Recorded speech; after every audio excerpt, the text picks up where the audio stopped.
The students at the Sword Arts Academy are being punished with 200 push-ups. Parka shouted, "Listen while you continue."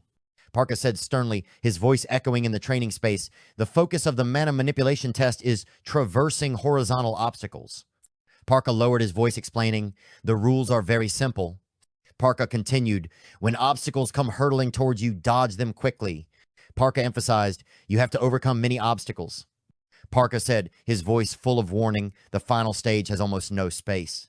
Parka said seriously, "So you can't get through without using external gravity." Parka explained, "All the obstacles are made of demon blades."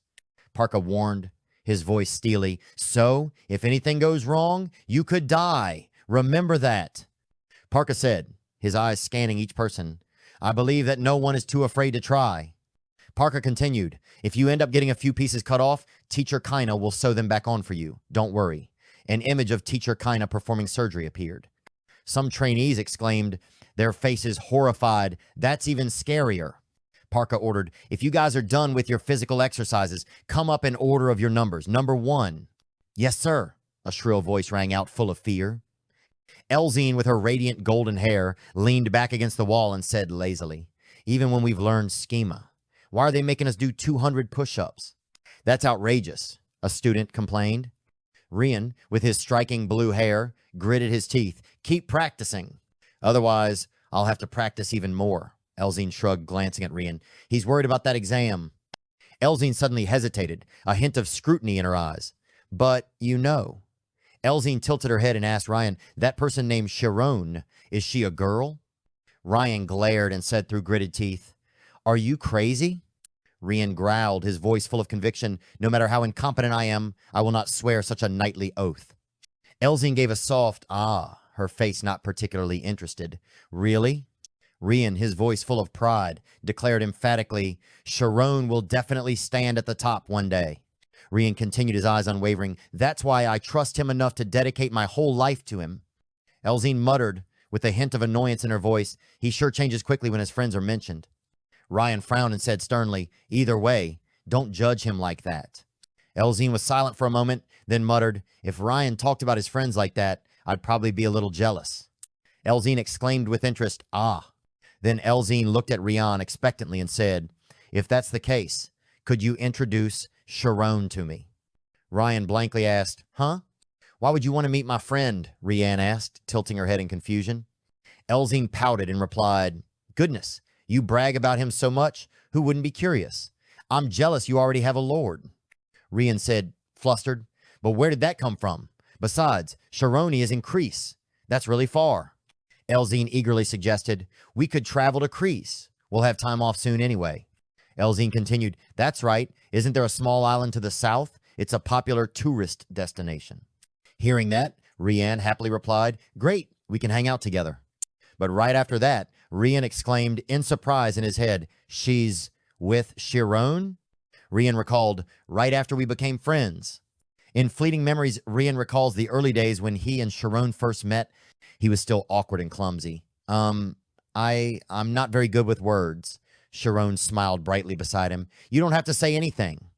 After that, Ryan mused, "I was sent to the Kaizen Academy of Swordsmanship, so it's been half a year since the day we parted ways." He looked momentarily sad. "I want to have some happy days." Whoa. Rian hesitated and said, "How about the three of us go together?" Elzine immediately waved her hand. "He's a little shy." She smirked mischievously. "He's reacting." "Then just tell him to bring a girl along," Elzine said with a bright smile, gesturing excitedly. Elzine continued, "Doesn't he know a lot of people at the Magic Academy?" Rian gaped when she heard Elzine excitedly suggest, "How about a double date?" "Date? A double date?" Rian stammered, his face paling.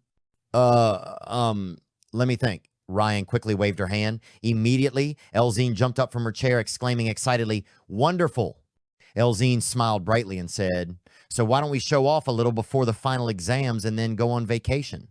Outside, Parka looked at the list, then said, "Number 17, Elzine, you're up." Parka shouted, "Begin." Elzine told herself, an image of the completed test preparations flashing in her mind. Immediately afterward, she launched herself into the air, creating powerful currents of air around her. Elzine thought to herself, "If I don't use external gravity, I'll be crushed like a breakfast salad." She looked down and realized that box will block the entire stage, except for a small gap at the bottom. Elzine continued, I can't just rely on my flexibility anymore. Elzine put all her strength into her legs, preparing to kick. She muttered, apply the initial force here. Elzine leaned, shifting her weight. Go! She unleashed a powerful kick. Ah! Elzine fell to the ground, sliding past the obstacle. The sharp shield grazed Elzine's face, shocking her eyes. Outside, a burst of applause erupted. Elzine, breathless, looked around. She thought to herself, this is definitely my first try, but I did so well. With all that I've practiced until now, is this just the foundation for this? Parka stood at attention, writing on the board. Elzine thought, his personality is a complete mess, but a mentor is still a mentor. He announced loudly, Number 17, Elzine Tess, cleared. In Parka's hand was a piece of paper with meticulous notes.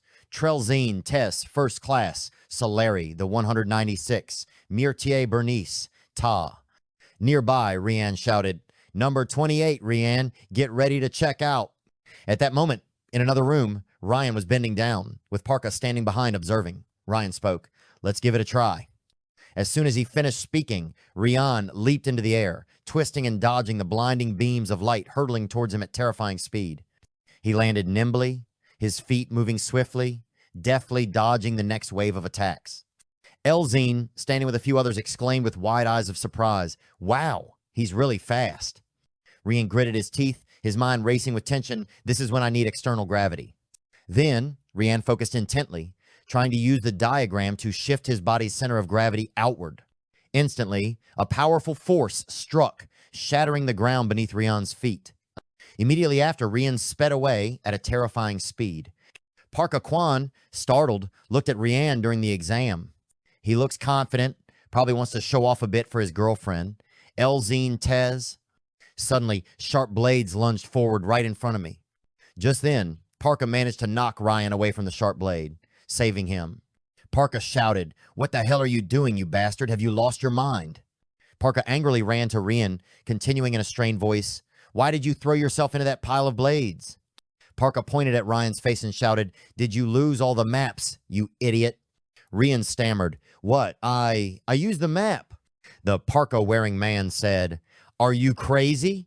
Don't you know schema? I said that anyone who can't use schema is exempt from the exam.